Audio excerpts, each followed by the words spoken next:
Essa é uma produção da sociedade civil com apoio da Fundação de Cultura da Cidade do Recife e Secretaria de Cultura do Recife, através do edital de ocupação da Freicaneca FM.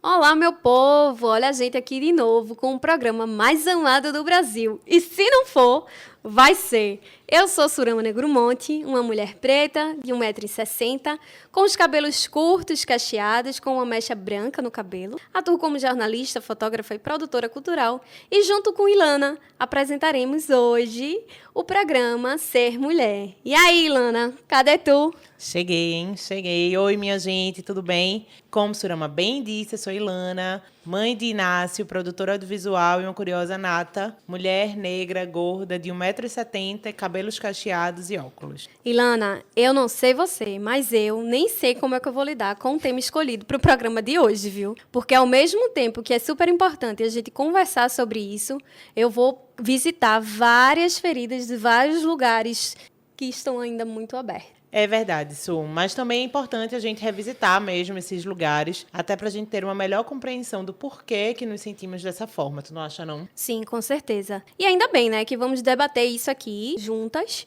e que, de alguma forma, espero que traga mais acolhimento às mulheres que, assim como eu, também carregam em si uma das nossas piores dores, a culpa. Pois é, e essa sempre é a nossa proposta, se acolher e aliviar um pouco o coração dessas mulheres para fazê-las entenderem que não estão sozinhas. Então vamos embora, que a gente tem muito que hablar aqui com o tema Que Culpa é Essa que a mulher tanto carrega. E quem veio para o nosso bate-papo de hoje, Ilana? Hoje a gente tem a filha de Luciana, mãe de Alia, jornalista, editora, produtora cultural pernambucana e cofundadora e CEO da Aquatune e ainda idealizadora e editora do portal Afoitas. Ela é tudo isso e muito mais. Seja bem-vinda, Lene Ferreira. Oi, meninas, um prazer estar aqui com vocês, né? Obrigada pelo convite, Surama, Ilana. Acho que esse papo, muitas meninas vão se identificar porque perpassa a vida de todas nós, né? Com certeza. Eu tenho certeza que o programa de hoje será muito produtivo para todas nós. Chegamos à hora de abrir os caminhos para a gente começar essa roda. Vocês conseguem fazer algo sem se culpar muito, assim? Não é essa história da culpa. E aí, Lene? Eu começo. Então, eu acho que primeiro eu tenho que deixar muito bem demarcado aqui que eu sou uma virginiana, né? Eita! Olha o peso! Elas entregam logo o jogo do começo para eles ficarem logo compreendidos. Eu sou uma virginiana à la Beyoncé. Eu tenho o pôster da Beyoncé na minha frente todos os dias e eu vivo nessa meta, né? De fazer tão bem e tão perfeito quanto ela. Ô, Lene, e só pra galera de casa saber, se descreve pra gente, pro povo saber que tá muito... Falando em Beyoncé, né? Eu sou uma mulher negra de 1,70 m, cabelos cacheados, encaracolados, crespos, com as pontas avermelhadas. Estou usando um macacão azul com folhas brancas que a minha mãe me deu, Luciana. Tenho um sorriso largo. E só isso, gente. E é maravilhosa. Já deu para entender, né, minha gente? Mas voltando, Lene, conta. Então, como virginiana, né, essa busca de fato, né, de tentar fazer com o máximo de excelência é uma constante do jovem. Primeiro, por ter sido educada por uma mulher negra, né, uma mãe negra. Eu acho que isso é muito importante de trazer logo de início, porque isso diz muito sobre Sim. todo o resto do processo, né, da nossa existência. O que vem da infância, né, o que Sim. vem da formação da gente. Então, eu carrego também uma educação, né, que trouxe para mim até hoje traços de muita exigência. Eu reproduzo isso com a minha filha e eu entendo muito, né, hoje porque minha mãe tinha que agir daquela maneira, né? Esse 2 vezes melhor que recai sobre a existência de pessoas negras, ele é muito real e a gente sente isso desde a infância. Então, para as crianças negras também é tirado, né, esse direito de errar. Sim. Desde muito cedo a gente tem que ser 2 vezes melhor. Então, eu era a melhor aluna da minha turma, porque eu era a menina que ninguém queria ficar junto de mim, né? Os meninos não me paqueravam, minhas amigas, né, até queriam quando era para fazer trabalho. E aí eu acho que a gente meio que tenta compensar essa falta de afeto, tentando ser 2 vezes melhor e lidando muito mal com erros, né? E aí vem o sentimento da culpa. E que é muito surreal, né? A gente tá nesse lugar como mulher preta e ter que se desdobrar além da vida para preencher um lugar que é a perfeição que não existe. E desde muito cedo, né? Exato. Que eu acho muito cruel. Crianças ainda, né, que não sabem lidar com tanta coisa, ter que aprender a entender sem entender, na verdade. Exatamente. Eu acho que até essa própria infância, de uns tempos para cá, tem lidado muito. É um processo muito difícil de lidar com o errar, né? Acho que essa nova geração de pais, tem aprendido que tudo bem errar, e a gente tenta passar isso para os nossos filhos, mas ainda é um grande desafio. Mas o errar, ela é parte do processo de viver, né, minha gente? E às vezes as pessoas esquecem isso, né? Cobram e acham um absurdo, por exemplo. Aí eu vou para um exemplo bem corriqueiro, tá? Uma criança derrubar um pote de alguma coisa, tipo, no chão, e aí faz um grande evento para uma coisa que ela tá só aprendendo a segurar aquele negócio. E qualquer pessoa poderia derrubar, né? Exatamente. Eu acho que essa é a coisa da educação positiva e tudo mais, que assim, a gente tem aprendido um pouco mais sobre isso, mas é justamente sobre olhar para a criança com essa empatia e tirar essa culpa de, tipo, é uma coisa que precisa já... Como é que você já aprende, já consegue fazer a perfeição da coisa, sendo que você nem treinou para, né, sair desse lugar? Mas me conta, deixa eu só perguntar para a Lene. A gente tá aqui. Como é que tu traz isso, assim, dessa tua história? Como é que tu traz hoje esse teu olhar? Porque eu percebo que tu tem essa consciência, né, de toda essa tua trajetória, dessa cobrança e da necessidade, ou de onde ela vinha. Mas como é que hoje tu lida com isso no teu dia a dia mesmo, na prática? Primeiro dizer que isso faz parte de um processo que está acontecendo nesse momento ainda e que eu acho que é natural que aconteça ao longo da vida da gente. Dizer que alguns processos foram importantes para mim também me entender e encontrar esse lugar da culpa, do porquê que dói tanto, do porquê que eu não consigo lidar. Boletos de terapia pagos, que é importante. Fazendo esse retorno para a infância, né, que na terapia foi muito trabalhado. A terapia, para mim, foi muito fundamental para entender muita coisa sobre mim, porque é uma outra questão que a gente também não tem muito acesso, né, da saúde mental. Então, esse processo terapêutico foi muito importante para eu começar a olhar para coisas que estavam ali, que eu não estava percebendo, de por que é que eu não conseguiria lidar com erros e que a culpa era tão forte. Por exemplo, a maternidade me colocou muito nesse lugar, né? Principalmente depois que eu me separo, que aí você fica sozinha com a responsabilidade de criar uma filha, mulher, né, no mundo que a gente vive, e qualquer coisa que der errado vão te culpar, assim, sem demora. Ô, Lene, depois que tu se tornou mãe, essa culpa agravou mais? Acentuou um pouco. Aumentou mais ou não? Eu sinto que é mais uma demanda que chega, né? A se juntar a outras coisas que já estão na gente. Porque, de fato, a gente é responsável por uma vida, né? E a gente sabe o quanto de violência as meninas passam ao longo, desde a infância, na verdade, porque eu participei de um projeto de pesquisa recentemente que a gente viu na escola, né? Vários exemplos de dentro da escola que as meninas sofriam e que muitas vezes passa batido para os professores, para os pais. Então, criar uma menina... nesse contexto, sim, se buscar dentro de si muita força e muita energia para dar conta. E, ao mesmo tempo, muitas vezes esse julgamento vem até da gente mesmo. Eu acho que nessa perspectiva de querer funcionar sempre, fazer tudo muito bem, inclusive ser uma ótima mãe, né? Uma ótima companheira no relacionamento, uma filha presente, uma profissional ímpar. São muitos cheques, né, que a gente tem que dar. Uma lista. Né? E aí, em cima disso, vem uma maternidade que é uma outra vida que você tem que lidar com outra personalidade, com outras referências também, que não são só as nossas. E o quanto isso impacta, né? Tipo, a coisa da maternidade não é uma coisa isolada. Tipo, é uma demanda a mais, mas que impacta várias outras demandas. Porque, tipo, para tu ser uma filha presente com a tua mãe, agora tem a demanda de vir a filha também. E a avó também ser presente na vida. Enfim, são muitas camadas que trazem pequenas culpas ali que a gente vai tendo que driblar e trazer para esse lugar da terapia. E o pior é que a culpa é um lugar onde a gente se coloca para atender a expectativa do outro, né? Isso. Então, a gente se sente culpada por um rolê que muitas vezes nem é nosso. Foi que, culturalmente, né, colocaram em cima da gente e aí a gente... Mas está tão absolvido que aí, às vezes, você tem que parar para ter essa leitura, sabe? De, é do outro ou é meu? Porque, às vezes, são coisas que a gente está numa cobrança tão forte nossa que a gente acha que aquilo é nosso, né? No meu caso, eu vejo muito isso de mim para comigo mesma.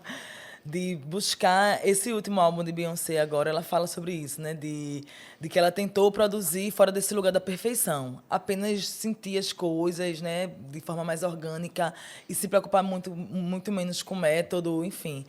eu acho que isso parte da gente, em primeiro plano, porque quando a gente está muito tranquila com o que a gente faz e o que a gente dá, mesmo que haja uma expectativa alheia, a gente não está muito preocupado em atender. Porque a gente está muito consciente do que a gente é e até onde a gente pode chegar, né? Eu acho que esse processo me fez lembrar agora de cancelamento. Tenho lido muito sobre cancelamento, tenho me interessado muito em estudar cancelamento.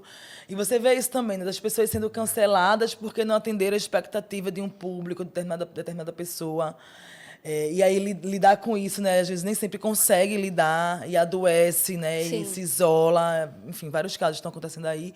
Mas que parte muito desse lugar, da expectativa do outro que eu não consegui atingir. Às vezes eu nem estou querendo, gente. Eu estou só aqui de boinha tentando viver, porque a gente está aqui de improviso, inclusive, né? Sempre. Eu digo isso sempre, minha gente. A gente está aqui improvisando. A gente nunca fez isso antes, entende? É a primeira vez que eu sou mãe de Alia, que eu existo nesse planeta desse jeito, com essa forma. Então, o mínimo que eu posso ter é o máximo de paciência comigo.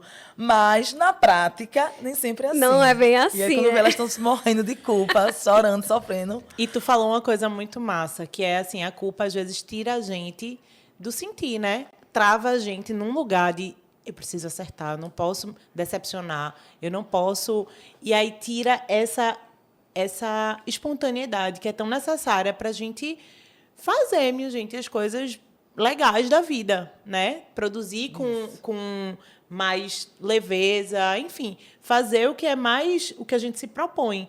E aí a culpa trava a gente, né? Sim. Dá aquela travada e a gente vai se atendo muito mais, como tu falou, aos métodos, às metas, ao que a gente precisa, que são justamente expectativas, né? Que são criadas. E a gente não tem muito direito... E eu falo, quando eu trago de novo agora o recorte de raça, é porque eu estava conversando com um professor da UFPE de História, Eurico, e ele traz isso, de como a gente foi negado, de como o processo do erro foi negado para a gente. Tem até um ditado que ele cita, né, popular, que é o negro, quando não caga na entrada, ele caga na saída. Então, é sempre esperado que a gente erre. Vem nossas mães nos educando para que a gente seja 2 vezes melhor, né? Tem esse contraponto, porque todo mundo espera que a gente erre mesmo. E quando a gente erra, a gente sabe que a gente vai ficar marcado para sempre por aquele erro, né? Sim.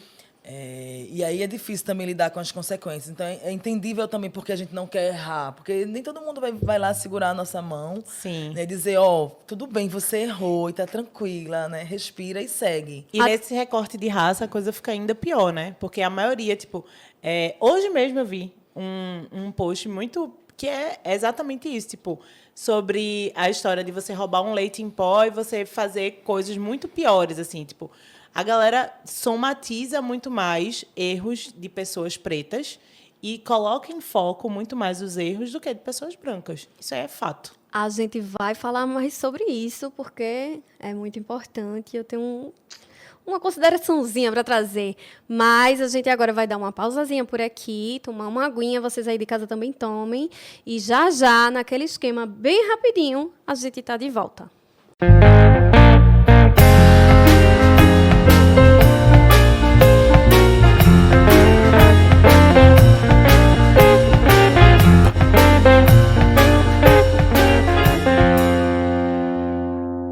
Oi, gente, estamos de volta aqui para continuar a nossa conversa no programa Ser Mulher, aqui na Rádio Frei Caneca. Simbora? Vamos embora. Eu já quero trazer uns dados, que eu sou a apresentadora da polêmica, sabe? É o Datafolha da gente.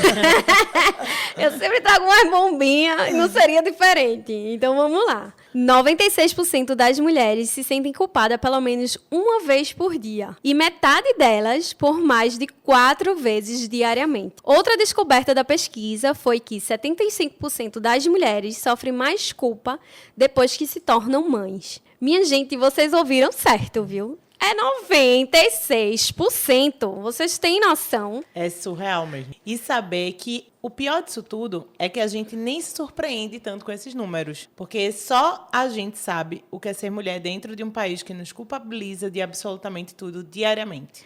Tem uma frase que eu li esses dias que eu achei super interessante. Ela diz assim: a culpa é a expressão máxima do autodesprezo, a não aceitação de nossos limites. E já pegando esse embalo, eu gostaria de saber, vocês sentem dificuldade em dizer não? Primeiro, eu quero todos esses dados para compartilhar com todas as mulheres da minha família. Bota isso assim Isso no tem que ter outdoor. tema de almoço de domingo. Reunir as mulheres na sala. Vocês que estão ouvindo, minha gente. Reúnam as mulheres na sala e leiam esses dados para elas. Por favor. Porque elas têm que entender que é científico, que é real, sabe? Que não é exagero, né? Tá posto, tá nas pesquisas. E eu acho que essa grande dificuldade de dizer não tem muita relação com quebra de expectativa. Eu comecei a trabalhar o não na minha vida quando eu comecei a fazer biodança, que é um sistema que eu me identifiquei muito. Foi codificada pelo Rolando Touro. E muitas mulheres fazem biodança muito nessa busca, né, pelo autoconhecimento, porque muitas dinâmicas que são realizadas trabalham com a questão do limitar espaço, de até aqui você não vai. Neste círculo aqui só cabe eu, né? Nesse momento, que é isso, é de repente colocar o telefone no modo avião e dizer, não, ninguém vai me acessar no modo avião.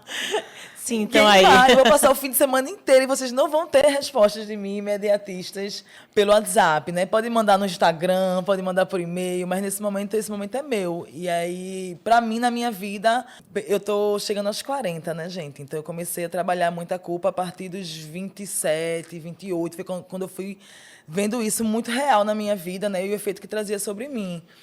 E aí eu comecei a trabalhar essa questão do não, de dizer não. Eu não vou, não dou conta, não consigo ir, não, sabe? Ainda tenho muita dificuldade, mas eu tento fazer esse exercício diário, de dizer não. Eu acho que pra gente. Para dizer sim para mim.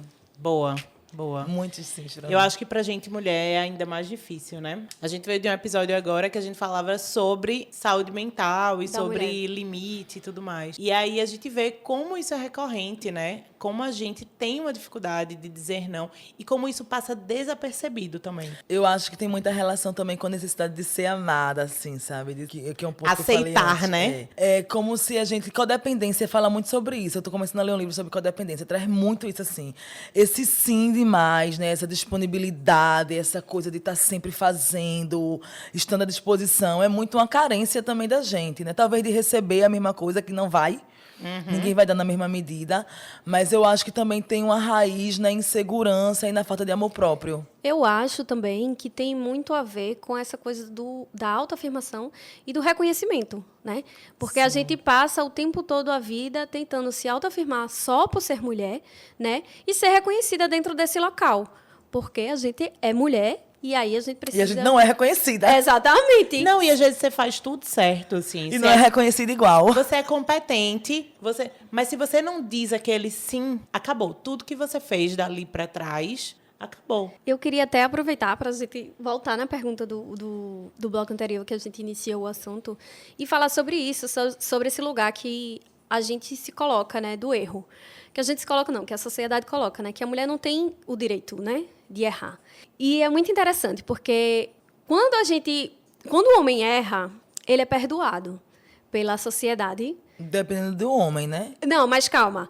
No sentido assim, que o homem, ele é facilmente perdoado, entendeu? Mas você tá falando de relações heteronormativas, é isso? Eu tô falando de homens. em geral. Em qualquer contexto. Mas Mas, aí assim, eu acho que... Deixa eu só concluir. E o seguinte, quando uma mulher erra, aí a gente é crucificada. Entendeu o que eu tô querendo dizer? Sim, é bem mais intenso esse apontar de dedos, né? Mas a gente vê isso gritante em relações heteronormativas. Sim. Né? Quando o rapaz vai lá, tem várias parceiras desconhecidas e, de repente, tcharam, todo mundo descobre. Isso é uma coisa muito normalizada, né, na nossa sociedade. Por mais... ele errou, mas... colocam pro instinto, colocam pra, sei lá, bota na conta de outra coisa. Mas eu acho que isso também cabe dentro do profissional. Quando uma mulher Sim, erra, também. meu Deus do céu, é caso de demissão, né? A mesma coisa acontece quando a mulher ela é mais incisiva, né? No Ela é ambiente grossa. de trabalho.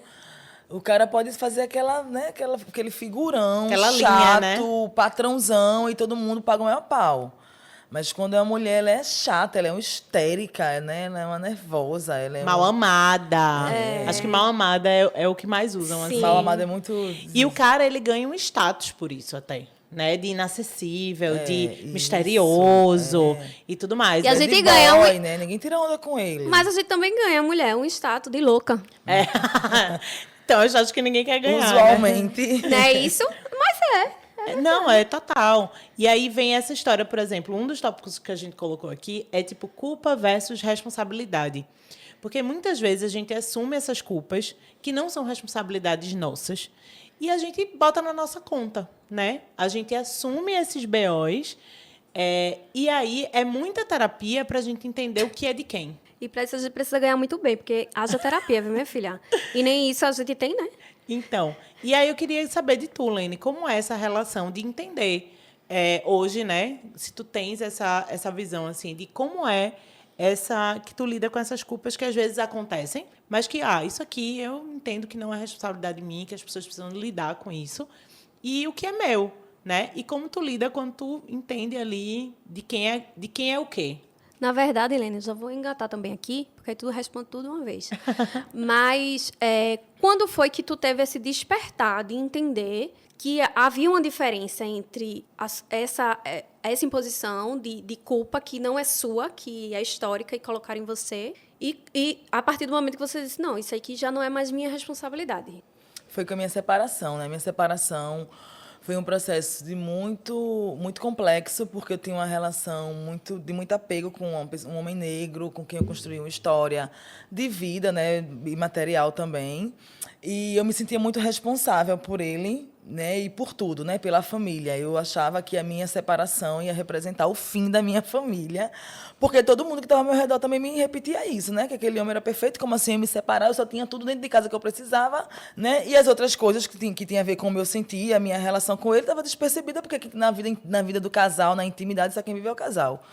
Mas, mesmo assim, essas coisas acabam pesando sobre a gente, né? Essa culpa cristã, essa coisa da mulher que vai se separar, que vai destruir um lar, e para ir viver na gandaia com as amigas, que está se iludindo, e é o feminismo, e a culpa é as amigas que são putas. Enfim, uma série de coisas que, se eu não tivesse feito o início da terapia, eu teria enlouquecido. Foi na terapia que eu entendi que eu precisava me separar, que era o que eu estava realmente querendo, de questões diversas, que não necessariamente tem a ver com o outro, porque eu acho que a gente também se coloca nesse lugar de que o outro, né? O nosso cuidado tem que ser para aquela pessoa. E aí eu acho que o processo de separação, como foi uma coisa que eu demorei muito para decidir, eu internalizei muito, separei, continuei morando junto, porque tinha toda essa questão da família, foi quando, sabe, me impulsionou a olhar mais para isso, assim, de por que eu me sentia tão culpada pelas coisas. E até hoje eu sigo olhando, até hoje sigo sentindo culpa, e eu acho que isso que a Ilana traz, da gente reconhecer a culpa que é nossa também é importante. Às vezes eu tenho culpa. Sim, a gente sim, tem, né? com certeza. Não somos Às vezes os eu alecrins culpa. dourados. Às vezes eu culpa por não prestar atenção no e-mail que foi enviado para Sim. mim com o endereço da entrevista. Mas tudo bem eu não ter olhado para esse e-mail. Tudo bem que eu erre, porque eu sou genial no que eu faço. Eu sou 100% entrega a tudo que eu faço, a tudo na minha vida, a minha família, aos meus trabalhos, aos meus projetos. Então, eu posso errar. Sim. Eu posso passar batida no e-mail, eu posso chegar atrasada, eu posso, às vezes, não conseguir cumprir o compromisso. Dizer assim, gente, eu disse que eu faria, mas agora eu não consigo mais.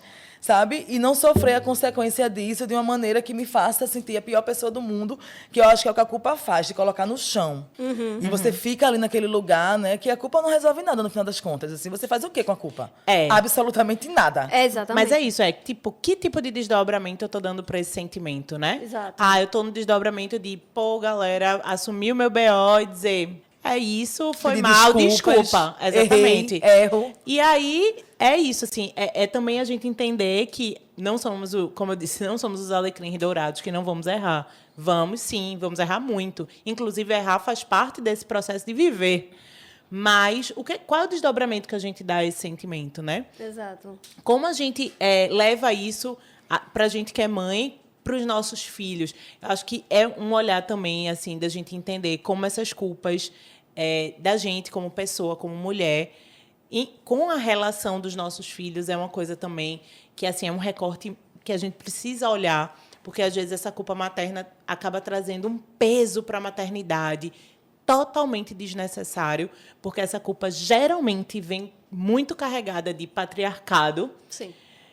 Na maioria das vezes. Então, assim, como é que a gente traz e faz esse desdobramento disso? Tipo, não, beleza, vamos parar aqui. E, às vezes, essa culpa... E fazer com que essa culpa seja só um momento de realinhar. Dizer, eu acho que eu não estou Exato. dando conta e eu preciso fazer isso, fazer repensar aquilo. esse fluxo, né? Exatamente. Ver o que eu tô Isso. fazendo também de errado. Se responsabilizar também Sim. pelas próprias escolhas, né? Eu acho importante. O que é culpa e o que é responsabilidade de fato. Isso, Né? isso. E aí você coloca, tipo, não necessariamente na caixinha, porque as coisas são fluidas, mas aí você organiza os pensamentos e segue, né? Porque eu acho que a gente tá sempre nessa batalha de organizar e equilibrar os pratos. E vocês já pararam para pensar que a culpa vem de um lugar onde a gente coloca o outro em primeiro lugar. Se a gente não coloca o outro em primeiro lugar e acima da gente, a gente carrega uma certa culpa. Eu acho que a gente tem que olhar essa coisa que Lene falou sobre essa quebra de expectativa. Eu acho que essa é a base, assim, da culpa. Porque é como se, tinha uma coisa que, um caminho que as pessoas esperassem que eu seguisse, como essa coisa da separação. É culpa para todo que é lado, né? Para tudo que é lado. É culpa na maternidade, é culpa na expectativa da família, é culpa para os amigos. Tu citou todo mundo ao teu redor. Mas e você? As pessoas levaram em consideração o teu sentimento de não se sentir, eu não sei se foi isso, mas em algum aspecto de não se sentir mais tão conectada com a pessoa e aquela relação não está mais fazendo sentido para você. E aí a gente vem para um dos tópicos aqui que a gente colocou, que é batata, assim, principalmente em relações heteronormativas. As mulheres, elas são muito responsabilizadas por fim de relacionamento. O cara toca o terror, mas no final acabou porque tu não perdoasse ele, rapaz. Acabou porque mas ele só gostava de... Enfim... O cara tinha uns comportamentos totalmente fora Do que a gente entende como relação saudável. Exatamente. Né? Mas aí sobra para a mulher essa responsabilidade, essa culpa sobre o fim do relacionamento. A mulher sábia edifica a casa. Essa frase sempre me acompanhou desde pirraia. Porque é uma frase bíblica, é uma frase que eu já ouvi muito. Eu moro numa comunidade, moro hoje um pouco mais distante, mas minha mãe continua morando lá. Todas as mulheres da rua da minha casa, sem exceção, viveram situações de histórias com homens, assim, de várias violências, né? De simbólicas a violências físicas mesmo. E sempre a frase que eu ouvia as mais velhas falando quando dava conselho era que a mulher sábia edifica o lar. Essa mulher, ela consegue dar conta, ela tem que segurar a onda em nome da família, né? Em nome dessa moral, né? Que é o que a gente tem assistido no Brasil hoje, né? Que está dentro do discurso fascista, da manutenção do fascismo, né? Exatamente. O que é essa mulher sábia, né? Vamos deixar aqui esse questionamento. Na verdade, no próximo bloco, a gente volta para a gente entender melhor o que é essa mulher sábia, gente. E a gente vai para o intervalo rapidinho. Já, já a gente está de volta.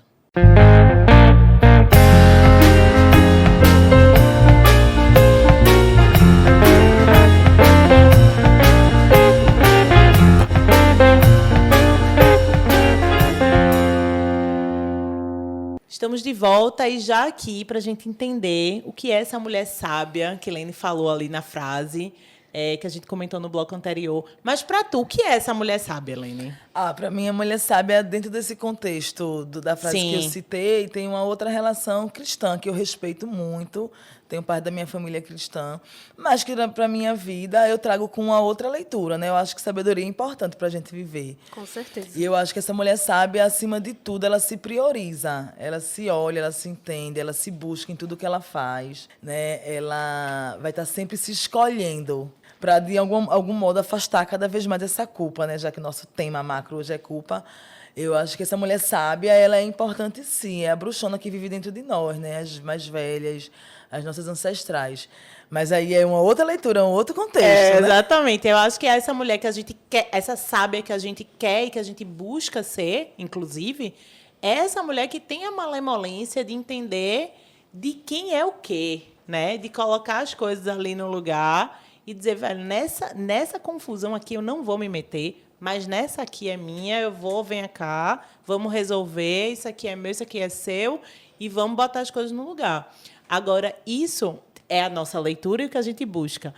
Em contrapartida, existe uma outra tendência, que é as pessoas acharem que a mulher sábia que edifica o lar, ela é o quê? Uma mulher que talvez tenha que se submeter a muitas coisas, né? Uhum. É uma mulher que talvez tenha que aguentar. Eu acho que a palavra é muito essa, assim. E que não, né? Não, galera, vocês, mulheres aí que estão nos ouvindo, não, vocês não têm. Inclusive ser estuprada, né? Pegar doenças sexualmente transmissíveis. Quantos casos de mulheres casadas que convivem com AIDS, que são soropositivos, porque pegaram com um companheiro que traía. Eu acho que essa mulher sábia desse contexto é uma mulher que ela é muito violentada. Sim. De várias maneiras. E essa mulher vem carregada de muita culpa, né? É culpa, muitas vezes, também por não se priorizar e entender por onde eu cheguei, né? E falando sobre isso, eu vou trazer um relato bem íntimo e pessoal, meu mesmo, né? Que ao longo da minha vida, depois de um determinado período, eu desenvolvi crises de pânico. E aí, quando eu fui diagnosticada, fiz o acompanhamento com todos os profissionais, foi identificado que a minha autocobrança respaldou na minha crise do pânico, atrelada à depressão, fobia social, claustrofobia, e é isso. É muita coisa, né, amiga, junto. E assim, você vê como a raiz lá da culpa, da cobrança, traz um desdobramento tão profundo que vai para todos os lugares da sua vida. Se enraiza, né? E eu lembro de uma frase que o psiquiatra disse na sessão, que ele disse assim: isso não é de agora.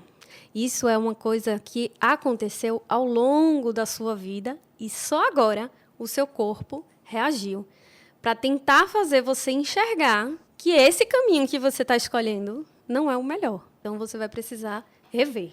É isso, o excesso de culpa adoece a gente, né? Não tem para onde correr, não. Acho que em algum momento o corpo, a cabeça vai gritar para que você reaja e justamente busque ajuda. Porque é isso também, a culpa, ela sempre é regada, às vezes, por um silenciamento, né? Total. Você está silenciada ali, aguentando, suportando aquela culpa que você acha que é sua. E aí você não compartilha isso com ninguém. Porque ninguém quer compartilhar, como a gente falou até no último episódio, a gente nunca quer... É difícil pra gente compartilhar fracassos. Geralmente quer compartilhar as coisas legais que acontecem na nossa vida. E a gente vida. vive uma sociedade também que pouco se escuta, né? Então, quem é que está querendo ouvir sobre as nossas culpas, sobre as nossas dores? A terapeuta que está ganhando para fazer isso. Quem tem, de fato, tempo de atender uma ligação para ouvir uma amiga no meio do dia, no meio do seu expediente? Aí eu acho que a gente está vivendo uma sociedade muito adoecida e que tem muita relação com esse sistema capitalista que está aí vigente, que a gente parece que parou de lutar contra o capitalismo. Ninguém fala mais sobre isso. Acho que virou demodê, assim, né? Tipo, Amiga, fomos vencidos. Então, o capitalismo toma tanto nosso tempo que a gente está sem tempo de militar, entendeu? É sério. De lutar contra ele. E é muito impressionante, porque essa coisa da produtividade e da alta performance é muito diário, assim. A gente tenta todo dia ser muito bom, porque na rede social todo mundo está sendo muito bom, todo mundo está sendo muito excelente. E no teu trabalho, o teu chefe não quer saber se naquele dia tu está com TPM, não é teu melhor dia. Ele quer que tu seja muito produtivo, porque ele precisa ganhar dinheiro para pagar as contas no final do mês. E é a folha de pagamento de funcionário. Então você tem que fazer valer o salário que você recebe todo mês, porque muitas vezes não paga nem o básico, inclusive não dá nem para entrar uma terapia na vida delas, coitadas. Sim, a maioria. Como elas lutam frilando para pagar uma terapia, viu, minha gente? Mas que a gente sabe que, de algum modo, está todo mundo afetado. Eu olho ao meu redor, gente, assim, a minha preocupação tem sido muito essa. Da escuta, esse fim de semana eu estive com as amigas e a gente falava disso, né? De como é importante esses momentos de trocas presenciais e da gente ouvir as culpas uma das outras, assim, e as dores uma das outras, porque a gente aprende também a se ver, né? Quando você escuta uma companheira que vivencia coisas muito parecidas. E tem esse acolhimento também, né? Essa identificação. Inclusive, a idealização desse projeto surgiu a partir disso, de uma conversa minha com uma amiga minha, e a gente falando sobre isso. Poxa, era massa ter um local onde a gente reunisse mulheres e a gente falasse abertamente sobre as nossas dores e nossas vivências e nossas conquistas também. Eu disse, véi, agora. Pra gente não sentir culpa por se sentir culpada. Ainda tem isso, a gente se sente culpada por sentir culpa. Já não basta a gente estar cansada de estar cansada. Eu não quero me sentir culpada por ter culpa. Porque eu acho que é isso também, a gente aceitar, lógico, não é ficar nesse lugar, mas às vezes até pra gente lidar, a gente precisa primeiro reconhecer, né, aquilo que a gente tá sentindo. E aí você começa a olhar, mas por que eu tô sentindo culpa mesmo? Eu não consegui ficar até tarde acordada terminando aquele texto. Não consegui, porque eu tava com sono e dormi. Me vejo muito nesse lugar, assim, sabe, de às vezes não dar conta, porque a demanda é muito grande, e sentir culpa porque não dou conta. E aí eu vi recentemente uma frase na internet que era tipo, que fazia pensar sobre isso. Mas você já olhou para sua lista de coisas, você viu como é humanamente impossível Sim. dar conta? E aí eu comecei a fazer esse exercício em 2023, de olhar mais para minha lista de coisas para fazer. Será que eu preciso ter essa lista toda? Porque eu acho que quando a gente limita e aprende a dizer os nãos e aprende a entender como é que a gente funciona melhor, a gente também vai se sobrecarregar menos, assim. Com certeza. A história que tu falou, né? A gente vai colocando um limite pra gente mesmo do que é possível. Porque elas são ilimitadas, né? Não, e elas são ousadas, né? Tipo, elas não. Elas querem tudo.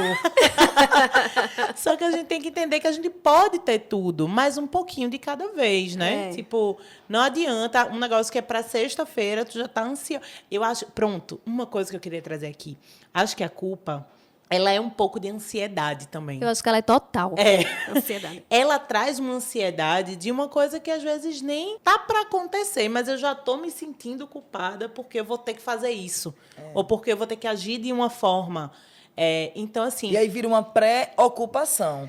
Você está se ocupando de uma coisa que ainda nem chegou lá, mas você já está se pré-ocupando. Exatamente, Isso, ocupando isso espaço. tem um né? nome. Isso tem um nome. Culpa patológica. E amiga. É. Olha aí, o nosso Datafolha sempre com informação aí para vocês. Mas Sério? porque é isso, a gente se projeta pro e se, e quando, e mais tarde, a gente está sempre querendo antecipar o futuro. E aí, quando acontece, a gente já criou tanta expectativa que às vezes a gente se frustra. Que a culpa é inevitável, E né? a culpa, ela volta de novo, ela não passa, né? Ela volta de novo porque a gente começa a se culpar pelo passado. E aí, o que é que acontece? A gente nem vive o futuro, não vive o presente, fica se culpabilizando pelo passado e pelo futuro o tempo todo. Eu tô fazendo terapia nesse programa, minha gente. Mas Eu só queria dizer isso pra vocês aí que estão ouvindo. Eu tô aqui em terapia. a ideia é. No divã. A gente costuma dizer que aqui é o divã coletivo. Amiga, porque é isso, velho. Você, tipo, como é isso? É uma ansiedade pra dar certo, é uma ansiedade por. Essa coisa da postura é uma coisa muito forte. Porque a gente, muitas vezes eu já pensei, meu Deus, isso aqui vai dar ruim, porque eu vou ter que fazer desse jeito. Porque era o jeito viável, era o jeito que ia ficar bom pra mim, inclusive, às vezes. Mas, às vezes, isso vai rolar um desconforto ali com o outro, porque eu escolhi fazer dessa forma. Então, é muito também da gente entender, eu consigo fazer dessa... Fica bom para todo mundo? Não fica? Então, vamos pensar um caminho juntos ali para que a gente chegue no meio do caminho. Mas não para gerar essa culpa para ninguém, sabe? Eu quero trazer um pouquinho também de como é difícil isso. A gente falando aqui, a gente está falando de um lugar de muito privilégio, né? Sim. De pessoas que tiveram acesso, a, pelo menos ter no mínimo uma terapia, de se entender. Para a gente chegar a Sim. pensar sobre essas coisas também, a gente tem que ter alguns elementos de referência anteriores. Então, tem situações que, de fato, a culpa vira um fantasma. E é como se a pessoa não conseguisse mais superar aquilo, porque também não tem ajuda profissional, porque eu acho que precisa de ajuda profissional para sair desse lugar. Sim. E tem a própria condição em que a gente vive enquanto país, né? Então, recentemente eu escrevi sobre a história de uma mulher que eu conheci no ato do 8M, que ela começou a chorar durante a entrevista porque a filha dela ela deixou só para poder ir na farmácia comprar remédio para o outro filho. O pai não quis ficar com a menina ficou sozinha de 1 ano de idade. E aí a menina saiu, deixou um dos filhos olhando, que era o mais maiorzinho. A menina saiu da cama e quando ela volta da farmácia, ela não consegue encontrar mais a menina. E aí, depois de muito procurar, encontrou a menina morta numa cisterna, uma menina de 1 ano. E aí ela estava no ato 8M, achou o máximo ter participado como vendedora. E quando eu fui entrevistar ela para falar sobre o 8M, eu me deparei com essa história que na hora eu fiquei até sem reação. E ela começou a chorar muito compulsivamente. Já fazia mais de 2 anos que isso aconteceu. E ela ainda lida com essa culpa de uma maneira muito forte. Mas que quando você vê o que ela contou e você vai conversando mais, você vai entendendo de como é estrutural, né? Primeiro, essa mulher não tem uma creche para deixar essa filha, para poder, né, ir trabalhar e sair, comprar alguma coisa e voltar. O pai que se exime da responsabilidade, que diz, eu não posso olhar. Porque, inclusive, ela falou com o pai antes. Aí o pai, não posso olhar, que eu estou já com não sei quem. E aí ela convive com essa culpa sem conseguir ter muita condição de sair, porque o que máximo que fizeram pelo SUS foi passar remédio para ela dormir. né? E remédio para dormir não resolve tudo. E aí ela não consegue tomar remédio para dormir porque ela tem que trabalhar como camelô às 7 da manhã. E se ela tomar o remédio, ela não vai conseguir acordar às 7 para sustentar os outros 5 filhos que ela tem.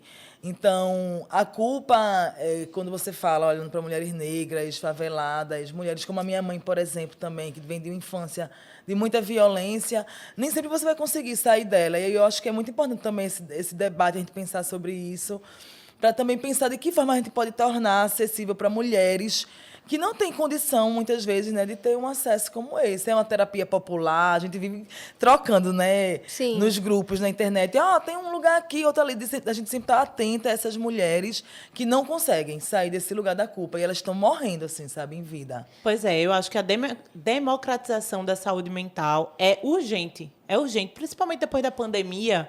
Mas, assim, tu traz esse relato, que é um relato muito forte, e você vê como essa estrutura, né? É tudo em torno dessa mulher que não ajuda ela em nada. Que foi Exatamente. culpabilizada por todo mundo. Exatamente. Todo mundo, até hoje, disse, como assim tu saiu e deixou a menina sozinha? E isso foi o que doeu mais nela, de ser culpada, né? Imagina você sofrer a dor de perder uma filha e de ser culpada pela morte dela. E isso marca a história dela para sempre, né? Porque, assim, a não ser que ela faça justamente esse lugar da terapia, que é um lugar que a gente já reforçou aqui, que é de privilégio, como é que a gente pode fazer chegar, né? Porque eu acho que nem as amigas dela conseguem ter uma conversa de acolhimento, porque estão todas vivendo aquela No realidade mesmo lugar, também, né? Então é muito difícil. É interessante, Helene, tu trazer essa história, porque nas minhas pesquisas e nos estudos, fala que a culpa excessiva, ela bloqueia você de tomar decisões importantes. Com certeza. Então, quando tu estava contando o caso, eu pensei na hora, eu disse, ela nem pensou, né? Ela só agiu, porque ela precisava resolver e foi, né? E é isso, assim, eu acho que esse lugar de dor dessa mulher, ninguém sabe, né? E é muito fácil a gente chegar para apontar. É muito cruel. É muito cruel, porque E aí eu fui descobrir, já que a Surama gosta de números, eu fui pesquisar e descobri que existe um número muito grande de mulheres e de famílias que lidam com essa culpa, né? Com essa dor, que o suicídio também causa, né? Pessoas que perdem parentes por suicídio se sentem muito culpados. E aí eu acho que as mulheres acabam carregando isso muito mais, sabe? Porque elas são mais cobradas, né? É como se a gente fosse responsável por tudo que acontecer com o filho. Deu errado, a culpa é da mãe. Esse menino não tem mãe, não, é? Cadê a mãe desse menino? Cadê a mãe desse menino? Cadê o pai? Vamos começar a procurar pelo pai também, tá, gente? Mas a gente vai dar só uma pausinha aqui e a gente volta já já.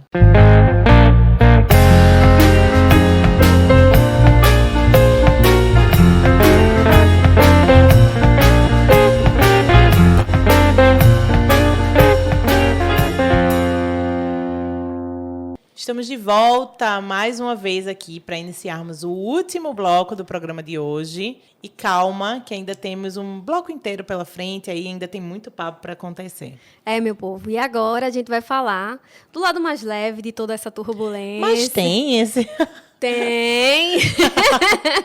Tem! E a gente vai tratar disso agora.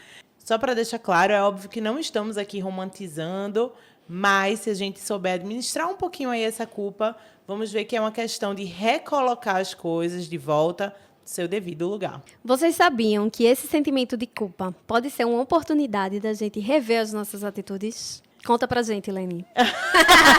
Tu já reviu alguma atitude diante de uma situação de culpa? Eu acho que inicialmente a gente fica paralisado mesmo, essa coisa da culpa faz você ficar muito... Por isso que eu digo, a culpa não tem muita serventia para mim, não tem muita utilidade, porque eu sou uma mulher muito prática e eu não posso perder tempo. Eu digo que eu não tenho agenda para algumas coisas. Eu não tenho agenda para ficar um monte de tempo me culpando, porque é tanta coisa para fazer que eu preciso andar.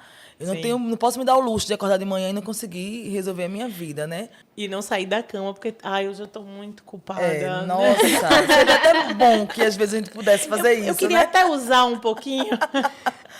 Mas não é assim que funciona na prática. E eu acho que mulheres inteligentes são mulheres que não perdem muito tempo com culpa, porque é muito melhor e muito mais produtiva a gente agir.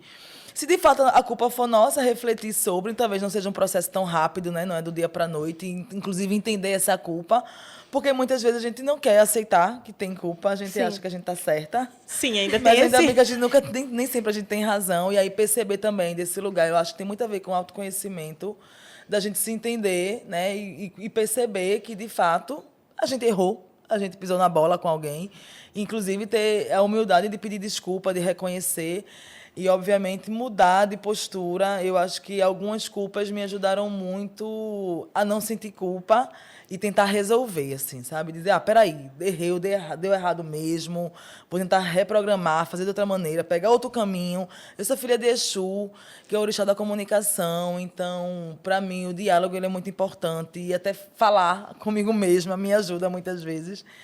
E aí eu acho que a gente se livra mais da culpa quando a gente também fala sobre ela, sabe? Sim, total. Total, acho que falar tira a gente de vários fantasmas, né? Sim. Expor aquela... Às vezes uma coisa que a gente só tá na cabeça há muito tempo e a gente verbaliza, já ajuda a tratar um pouquinho Porque aquilo. é um exercício, né? Você se ouvir Isso. também é muito importante, né? E a partir do momento que você externa, que você fala, você já internaliza de uma maneira diferente do que estava ali dentro, né?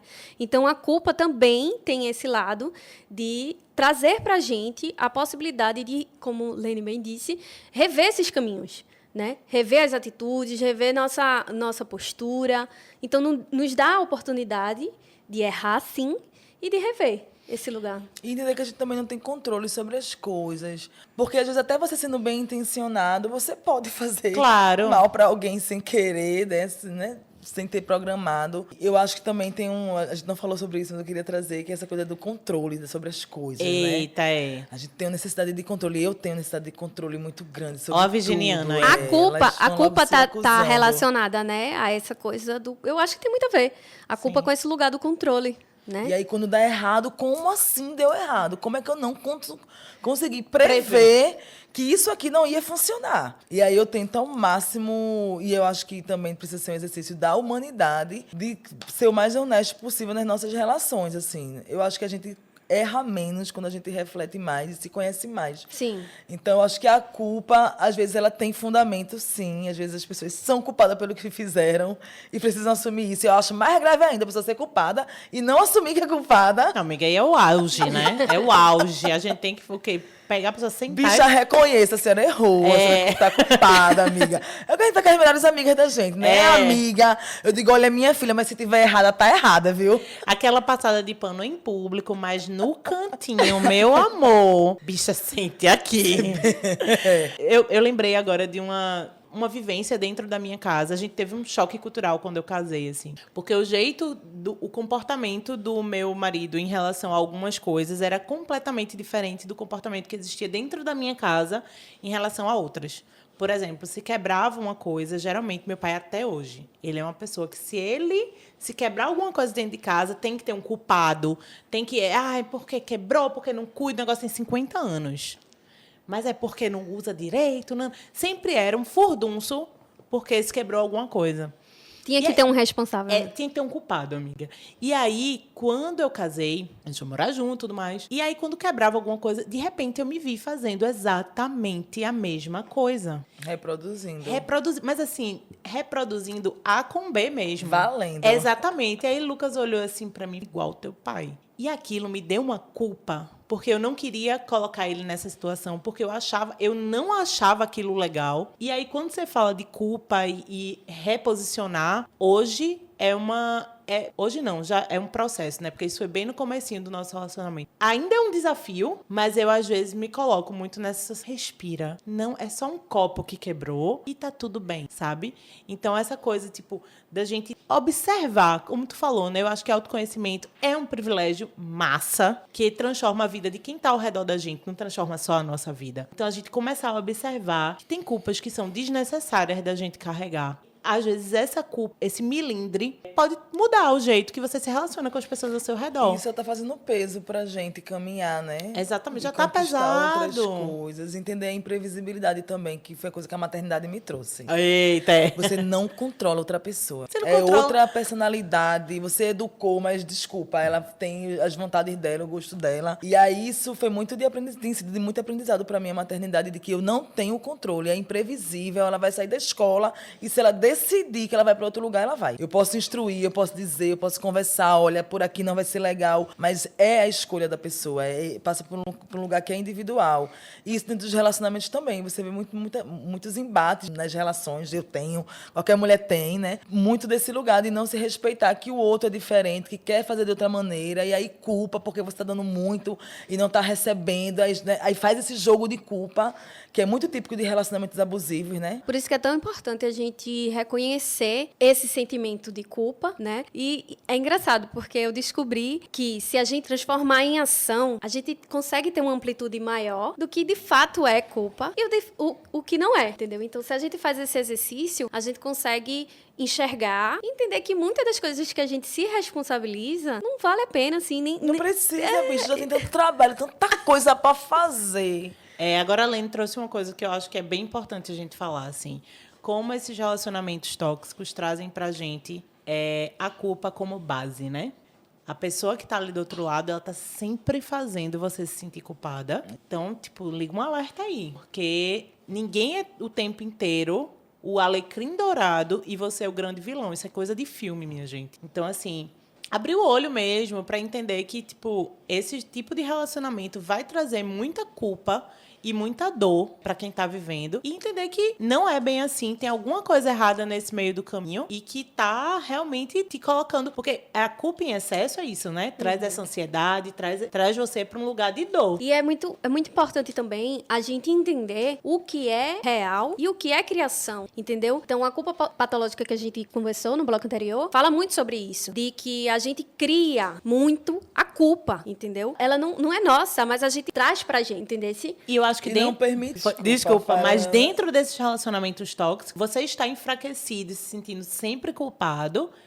Com dependência emocional também, porque quando você está com dependência emocional, você vive isso de uma forma muito intensa. De se colocar mesmo nesse lugar, de que primeiro você precisa daquela pessoa e você realmente tem culpa. Geralmente rola muita acusação também, né? Eu acho que a pessoa que é abusiva, ela tende a estar sempre colocando o outro nesse lugar de que, porque eu te dou e tu não tá me dando, porque eu fiz assim, porque eu... É sempre a vítima, comparando, né?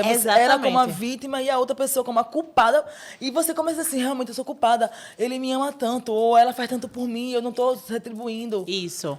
E você aí veste a carapuça, né? Exatamente, porque a pessoa te envolveu numa teia tão profunda que é inevitável. Você, tipo, não tem pra onde correr, tá óbvio aqui. E é muito engraçado, assim, você conversar com alguma pessoa que tá dentro de um relacionamento, assim, porque parece que ela vê as coisas com clareza. Sendo que tem uma névoa, né? Que a gente que tá aqui do lado de fora faz, mas não é possível. Então, assim, se tu tiver aí com alguma amiga, com algum amigo que esteja nessa situação, dá uma força de levar para um caminho de terapia, levar para um alertar, né? Compartilhe um texto, uns dados. Isso. Trazer para um caminho da informação para a gente tentar desanuviar isso. Desromantizar também, né? Sim. Nossa, total. Essa coisa de a gente trazer desromantizar e trazer um pouquinho para a realidade e de como devem ser as relações, independente de amorosa ou não. Mas tem que ter uma coisa do respeito, porque existem relações tóxicas no trabalho também. Tipo, sim, você não pode ser sempre o culpado por acontecer alguma coisa ruim dentro do seu trabalho. Tem alguma coisa estranha aí. Sim. Inclusive, entender também, agora também trazendo outro ponto, né? De que, às vezes, essa coisa também de querer culpar o outro nasce muito da nossa insegurança. Às vezes, o boy não quer mais se relacionar contigo, bicho. Ele não tá mais afim.